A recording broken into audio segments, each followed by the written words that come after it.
Hello, my dear students. This is Sakshi Dua welcomes you to the prestigious platform of Class 12th Grooming Education, one of the best platform for commerce students.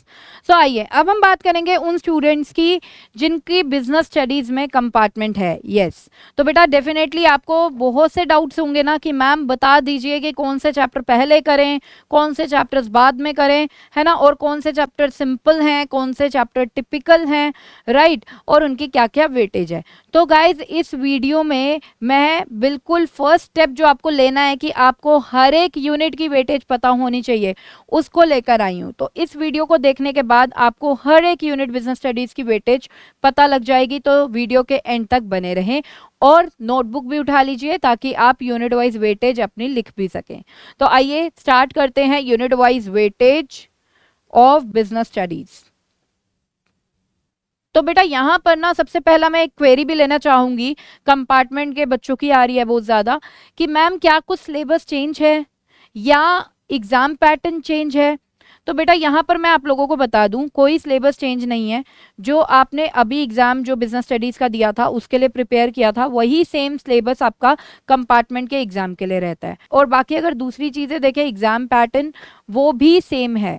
ठीक है, मतलब जितने questions आपको MCQ मिल रहे थे वही same उतने ही यहाँ पे मिलेंगे. शॉर्ट आंसर टाइप क्वेश्चंस जितने उस पेपर में थे उतना ही इधर हैं. लॉन्ग आंसर टाइप क्वेश्चन जितने उस पेपर में थे उतने ही इस पेपर में होंगे.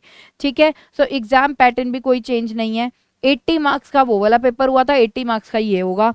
3 आवर्स ही उसमें प्रोवाइड किए गए थे along with the 15 minutes reading time. इसमें भी कोई चेंज नहीं है, वही 3 आवर्स आपको प्रोवाइड किए जाएंगे along with 15 minutes of the reading time. ठीक है, तो आइए बेटा विदाउट वेस्टिंग एनी टाइम अब बात करते हैं बिजनेस स्टडीज की. तो यहाँ पे मैंने आपको क्लियर कर दिया कि आपका सिलेबस और एग्जाम पैटर्न सेम रहने वाला है. ठीक है, कुछ चेंजेस नहीं है. तो अब बेटा जैसे कि आपको पता है कि आपकी 2 बुक्स है बिजनेस स्टडीज में, है ना. एक है principles and functions of management और दूसरी बुक है बिजनेस फाइनेंस एंड मार्केटिंग. तो आपका जो कंपार्टमेंट का एग्जाम होगा ना बेटा वो ओवरऑल 80 मार्क्स का होगा, जिसमें से ये जो फर्स्ट बुक है that is principles and functions of management ये 50 मार्क्स की आएगी. नोट कर लो बेटा, 50 मार्क्स की ये बुक है. इसमें 8 चैप्टर्स हैं, 8 चैप्टर्स. ठीक है, और जो आपकी बुक 2 है that is business finance and marketing ये बेटा 30 मार्क्स की आने वाली है. तो ओवरऑल पेपर 80 मार्क्स का होगा, जिसके लिए आपको 3 आवर्स एंड 15 मिनट्स का रीडिंग टाइम भी दिया जाएगा साथ में. अब बेटा आगे बात करते हैं चैप्टर वाइज वेटेज और you can say unit wise weightage. तो यहाँ पे बुक 1 की बात कर रहे हैं which is principles and functions of management. उसमें स्टार्टिंग के 3 चैप्टर्स की बात कर रही हूँ बेटा, स्टार्टिंग के 3 चैप्टर्स की. That is chapter 1 nature and significance of management, chapter 2 principles of management, chapter 3 business environment. ये बेटा ओवरऑल तीनों चैप्टर्स की वेटेज हमें दे रखी है 16 मार्क्स की. मतलब सेपरेट चैप्टर की वेटेज नहीं है, ये 3 चैप्टर्स की मिलाकर सीबीएसई ने आपको बोला है कि ये तीनों चैप्टर्स मिलाकर 16 मार्क्स के आएंगे. ठीक है, आगे बढ़ते हैं हमारे दूसरे चैप्टर्स पे. Chapter 4 that is planning, chapter 5 organising. ये प्लानिंग एंड ऑर्गेनाइजिंग के 2 चैप्टर्स जो हैं वो 14 मार्क्स के आएंगे. ठीक है, 14 मार्क्स के दोनों मिलाकर बेटा, अलग अलग नहीं मिलाकर. ठीक है, नेक्स्ट अब चलते हैं हम chapter 6 staffing, chapter 7 directing, chapter 8 controlling. ये तीनों चैप्टर्स मिलाकर आपके आने वाले हैं 20 मार्क्स के. ठीक है, तो अलग अलग चैप्टर वाइज वेटेज नहीं गिवन है, कंबाइंड चैप्टर्स की वेटेज गिवन है. तो 6, 7, 8 की वेटेज है बेटा 20 मार्क्स की. अब आइए मूव करते हैं हमारी बुक 2 पे. ठीक है, अब बुक 2 में जो चैप्टर 9 है दैट इज फाइनेंशियल मैनेजमेंट और चैप्टर 10 है फाइनेंशियल मार्केट, ये बेटा 15 मार्क्स का आएगा. मतलब दोनों चैप्टर्स मिलाकर 15 मार्क्स के आपके कंपार्टमेंट के एग्जाम में आने वाले हैं. नेक्स्ट चैप्टर 11 जो कि मार्केटिंग मैनेजमेंट है और चैप्टर 12 जो कि कंज्यूमर प्रोटेक्शन है. ठीक है, ये दोनों चैप्टर्स मिलाकर 15 मार्क्स के आपके सीबीएसई कंपार्टमेंट एग्जाम में आएंगे. ठीक है, अब यहाँ पर अगर मैं बात करूँ कि मैम कौन से चैप्टर्स टिपिकल हैं और कौन से चैप्टर इजी हैं जिसमें हम अच्छा स्कोर कर सकते हैं इजीली, तो बेटा कुछ ऐसे चैप्टर्स जो काफ़ी सिंपल हैं तो वो है एक तो चैप्टर 1. ठीक है, यहाँ पर, और एक है बिजनेस एनवायरनमेंट. ये 2 चैप्टर बहुत ही सिंपल हैं. प्रिंसिपल्स ऑफ मैनेजमेंट मैं बोलूँगी थोड़ा सा लेंदी चैप्टर है. ठीक है, और इसमें काफ़ी ज़्यादा प्रिंसिपल्स वगैरह हैं, लेकिन इस चैप्टर में से इंपॉर्टेंट क्वेश्चन हम इजीली प्रिडिक्ट कर सकते हैं। और इम्पॉर्टेंट टॉपिक्स की भी वीडियो मैं बहुत ही जल्दी लेकर आऊँगी आपके लिए। तो मतलब हम प्लान कर रहे हैं आपको कंप्लीट गाइडेंस देने का, ठीक है। आपको करना क्या है, बस हमारे चैनल पे अपडेटेड रहना है, कंप्लीट गाइडेंस आपको मिलती रहेगी कि कंपार्टमेंट के लिए आपको करना क्या है, ठीक है। तो यहाँ पर ये चैप्टर मैंने आपको बताया थोड़ा सा लेंदी चैप्टर है। टिपिकल एक अलग चीज़ हो जाती है कि समझ में नहीं आती बातें, हाँ कुछ बच्चों को टिपिकल लग भी सकता है, तो ये लेंदी भी और लिटिल बिट टिपिकल है। बाकी बेटा चैप्टर 1 और चैप्टर 3 की बात करें तो ये बहुत ही ईजी चैप्टर्स हैं, कॉमन सेंस वाले चैप्टर्स हैं जो आपको बहुत ही ईजी समझ में आ जाएंगे और टाइम सेव भी करेंगे। तो इन 2 चैप्टर्स को आप पहले कर लीजिए। नेक्स्ट, मैं यहाँ पर ये नहीं कह रही हूँ कि किसी चैप्टर को आपको छोड़कर जाना है, मेक श्योर आप किसी भी चैप्टर को छोड़े नहीं। मैं अभी भी आपको ये बोलूँगी बेटा, अपना टारगेट सिर्फ ये मत रखना कि कंपार्टमेंट को पास करना है, अपना टारगेट ये रखो कि मुझे बेस्ट मार्क्स लेकर आने हैं इस कंपार्टमेंट के एग्जाम में, कम से कम इतने लाने हैं कि जितने पहले वाले सब्जेक्ट्स के मार्क्स हैं उससे तो ज़्यादा ही हो इसमें। क्योंकि यहाँ पे आप समझ लो आपको 1 मंथ का टाइम पूरा एक ही सब्जेक्ट के लिए दिया गया है, राइट। तो बेटा एक सब्जेक्ट पूरा 1 मंथ पढ़ोगे तो वो इनफ होता है एक सब्जेक्ट में अच्छे मार्क्स लाने के लिए। तो पासिंग मार्क्स का टारगेट नहीं होना चाहिए, ये एक सेकेंड अपॉर्चुनिटी है जो आपको दी जा रही है कि आप अपने एवरेज मार्क्स को एनहांस कर सकते हो, इंक्रीज कर सकते हो, तो फोकस करो उस पर। नेक्स्ट बेटा चैप्टर 4 एंड 5 में प्लानिंग एंड ऑर्गेनाइजिंग की अगर बात करें तो प्लानिंग चैप्टर तो बहुत ही ईजी सा चैप्टर है, ठीक है। ऑर्गेनाइजिंग लिटिल बिट टिपिकल है, ठीक है। लेकिन आप देखो इन दोनों की वेटेज 14 मार्क्स की है, तो मतलब राउंड ऑफ 7 मार्क्स के दोनों कहीं ना कहीं वेटेज रखते हैं। तो आई वुड से कि दोनों कर लो, ठीक है। अगर इजी अभी करना चाहते हो तो प्लानिंग अभी कर लो, ऑर्गेनाइजिंग थोड़ा बाद में कर लेना प्लानिंग करने के बाद, ठीक है। अब आते हैं बेटा chapter 6 staffing, chapter 7 directing, chapter 8 controlling. Controlling most easy chapter है और बहुत ही छोटा सा चैप्टर है, छोटा सा चैप्टर और मार्क्स देके चला जाएगा, है ना। डायरेक्टिंग थोड़ा लेंदी चैप्टर है और लिटिल बिट थोड़ा सा टिपिकल है, बट टेंशन मत लो। टेंशन इसलिए नहीं लेनी, टिपिकल चैप्टर्स की भी टेंशन इसलिए नहीं लेनी क्योंकि हम जल्द ही आपको इंपॉर्टेंट टॉपिक्स भी बता देंगे बेटा कि कोई भी चैप्टर अगर आप प्रिपेयर कर रहे हो तो आपको कौन से टॉपिक्स को बहुत अच्छे से प्रिपेयर करना है कि आप कंपार्टमेंट एग्जाम में बढ़िया मार्क्स स्कोर कर सको, ठीक है। तो टेंशन लेने वाली, मैं अगर किसी चैप्टर को यहाँ पे टिपिकल बोल रही हूँ तो टेंशन लेने के लिए नहीं बोल रही हूँ, बस आपको एक ओवरव्यू दे रही हूँ कि ये लेंदी है, लिटिल बिट टिपिकल है। बाकी स्टाफिंग का भी हम बहुत ज़्यादा इजी नहीं कहेंगे, टिपिकल है लेकिन इतना टिपिकल नहीं है जितना डायरेक्टिंग का है, ठीक है। मतलब ये टिपिकल चैप्टर मैं क्यों बोल रही हूँ, अगर एक्सपर्ट गाइडेंस मिल जाएगी, आपको ठीक से समझा दिए जाएंगे, फिर ये चैप्टर कोई टिपिकल चैप्टर्स नहीं है, बट आप इन्हें लेंदी समझिए। चलिए अब हम बात करेंगे बुक 2 की। चैप्टर 9 एंड चैप्टर 10 बच्चों में बड़ा फियर रहता है इन दोनों चैप्टर्स का, ये दोनों चैप्टर्स बच्चों को बहुत ज्यादा टिपिकल लगते हैं, ठीक है। तो चैप्टर 9 है फाइनेंशियल मैनेजमेंट और चैप्टर 10 है बेटा फाइनेंशियल मार्केट्स। चैप्टर 10 तो फिर भी कंपैरेटिवली इजी है चैप्टर 9 से, लेकिन बच्चों को ये दोनों चैप्टर्स बहुत ही फियर वाले लगते हैं, ठीक है। लेकिन अगर आपको हम समझा देंगे तो डेफिनेटली आपको ये भी चैप्टर्स क्या लगेंगे, ईजी लगेंगे। चलिए तो ये दोनों 15 मार्क्स की वेटेज रखते हैं। तो बुक 2 में मैं आपको सजेस्ट करूंगी कि पहले चैप्टर 11 और चैप्टर 12 कर लीजिए, बाद में चैप्टर 9 और 10 कर लेना, ठीक है। चैप्टर 11 और 12 क्यों पहले कर लेना बेटा, ये वाले चैप्टर्स ना बहुत ही कॉमन सेंस से रिलेटेड चैप्टर्स हैं, इनको करने में आपको ज़्यादा टाइम लगने वाला नहीं है, ठीक है। और वेटेज भी पूरी 15 मार्क्स की है, तो 15 मार्क्स यानी कि 50% बुक 2 का तो हो गया, है ना। तो सबसे पहले आप चैप्टर 11 चैप्टर 12 कर लीजिए बुक 2 में से, ठीक है। कंज्यूमर प्रोटेक्शन बहुत ही कॉमन सेंस वाला चैप्टर है, मार्केटिंग मैनेजमेंट, प्राइस कैसे डिसाइड करते हैं, प्रोडक्ट में क्या क्या फीचर्स होने चाहिए, ऐसी सब चीज़ें इसमें इंक्लूडेड है मार्केटिंग से रिलेटेड।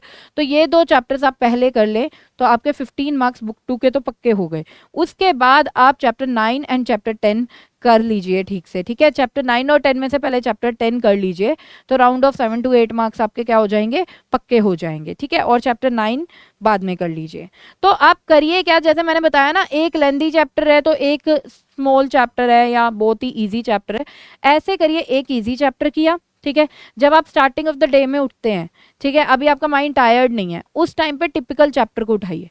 जब माइंड टायर्ड है उस टाइम पे बेटा इजी वाले चैप्टर्स को उठाइए कि इजी लगे।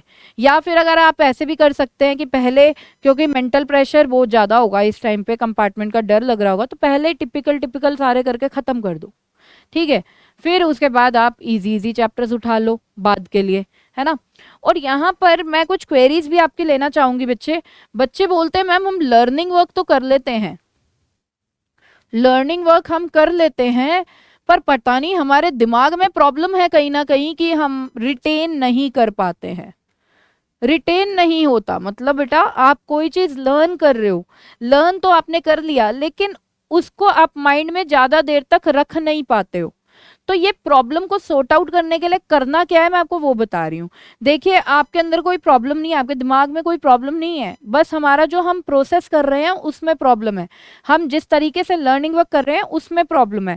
देखिए लर्निंग वर्क करते टाइम सबसे पहले आप ये इंश्योर करिए कि जो भी आप लर्निंग वर्क करने वाले हैं इस टाइम पे, जिस भी कॉन्सेप्ट का कर रहे हैं उस कॉन्सेप्ट को आपने ठीक से अंडरस्टैंड कर लिया है। अगर जरा सी भी प्रॉब्लम है तो उसका लर्निंग वर्क अभी मत करो, ठीक है। पहले उसको अच्छे से समझो, जो भी आपको डाउट लग रहे हैं पहले अपने ट्यूटर से या स्कूल टीचर से आप पहले उनको पूछ लो, या हमसे कमेंट सेक्शन में पूछ लो कि मैम ये वाला क्वेश्चन का क्या है, हम आपको आंसर कर देंगे। तो पहले बेटा कॉन्सेप्ट को स्ट्रॉन्ग करो, कॉन्सेप्ट समझ में आना चाहिए, उसके बाद आपको क्या करना है, लर्निंग वर्क करना है। अब लर्निंग वर्क करते टाइम भी बेटा ध्यान दो, क्या ध्यान देना है, एक सूटेबल टाइम सोचना है आपको। क्योंकि अगर मान लो जैसे आप सुबह उठे और अब आप रात को लर्निंग वर्क करने के लिए बैठे हो, रात को लर्निंग वर्क करने के लिए बैठे हो बेटा, रात को तो माइंड टायर्ड होता है ना, हम दिन में पता नहीं कितने काम करते हैं, रात को तो माइंड टायर्ड है, उस टाइम पे आप लर्निंग वर्क कर रहे हो तो माइंड क्या रेस्पॉन्ड करेगा, राइट। तो बेटा सबसे बेस्ट टाइम है लर्निंग वर्क का अर्ली मॉर्निंग, लाइक 4 बजे 5 बजे 6 बजे आप उठ जाइए जल्दी, ठीक है। उस टाइम पे आपका माइंड बहुत ज्यादा एक्टिव होता है, क्योंकि आप एक साउंड स्लीप से उठते हैं, आप प्रॉपर उसे रेस्ट देकर उठ रहे हैं, तो रेस्ट देकर आप काम करवा रहे हैं अपने ब्रेन से, तो सोचिए कि वो जल्दी ही लर्निंग वर्क कर लेगा। मेरी बात मानो, जनरली क्या होता है अगर हम रात को लर्निंग वर्क कर रहे हैं ना, तो जो चीज़ आपने लर्न करी 1 घंटे में ना, तो वो सुबह बेटा 40 मिनट्स तक आपको आराम से लर्न हो जाएगी, 20 मिनट्स आपके आपने ऐसे ही सेव कर लिए।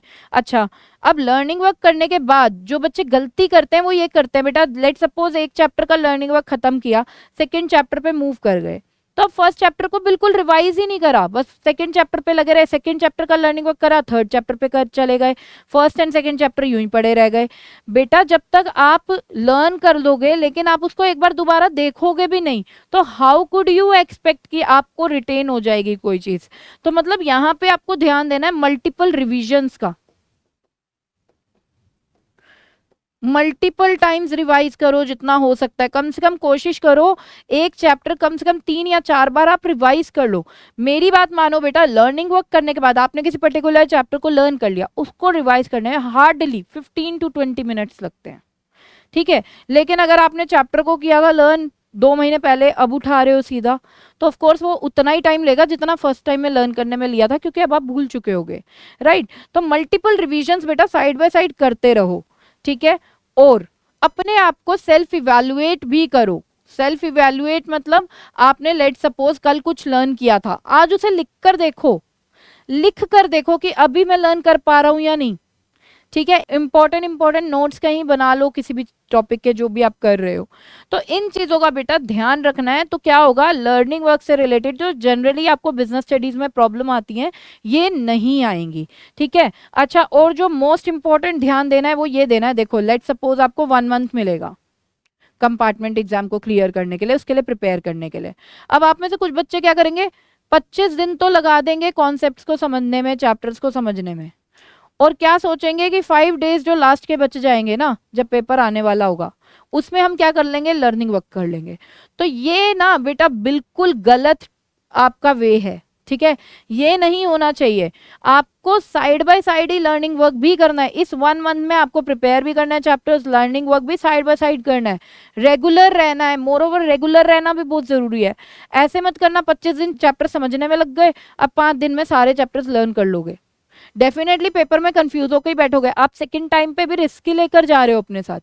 करना क्या है, चैप्टर 1 लेट सपोज आपने कंप्लीट किया, अब चैप्टर 1 लर्न भी करके बेटा साइड में कर दो, सीबीएसई बोर्ड के लिए प्रिपेयर। चैप्टर 2 जब किया लर्न, ठीक है, समझा उसको लर्न किया, तो अब चैप्टर 1 को एक बार रिवाइज भी कर लो, सेम फॉर चैप्टर 3। चैप्टर 3 आपने समझा, लर्न कर लिया, अब चैप्टर 2 और चैप्टर 1 को भी एक बार रिवाइज करो। इस तरीके से आपको चलना है और मंथ का यही साइकिल होनी चाहिए आपकी, तभी आप अच्छा स्कोर कर पाओगे। ठीक है, तो इन चीज़ों का बेटा बहुत अच्छे से ध्यान रखना है। इसके अलावा भी अगर आपको कोई भी डाउट है तो आप हमें हमारे कमेंट सेक्शन में पूछ सकते हैं, हमारी जो टीम है वो आपको डेफिनेटली रिप्लाई करेगी as soon as possible. I hope guys ये वीडियो आपके लिए काफ़ी इन्फॉर्मेटिव रहेगी, और मेरी आपसे रिक्वेस्ट है कि इस वीडियो को लाइक कर दें और शेयर करें अपने उन फ्रेंड्स के साथ जिनकी बिजनेस स्टडीज़ में कंपार्टमेंट आई है, ताकि उनको भी काफ़ी बेनिफिट मिल सके। ठीक है, यहाँ पे सेशन को एंड करती हूँ। आगे हम आपके लिए और भी प्लान कर रहे हैं आपको पूरी वैल्यू देने की। आपके लिए हम इंपॉर्टेंट टॉपिक्स भी लेकर आएंगे हर एक चैप्टर के, ठीक है, जिससे आपको आइडिया लगेगा कि आप कोई पर्टिकुलर चैप्टर कर रहे हो तो आपको कौन से टॉपिक्स पे ज़्यादा फोकस करना है और उसको अच्छे से उनका लर्निंग वर्क भी करके रख देना है।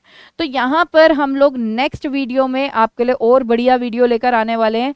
अभी के लिए इजाज़त चाहती हूँ सेशन को एंड करने की। मिलते हैं बेटा नेक्स्ट सेशन में। Have a good attitude and keep learning. जय श्री श्याम।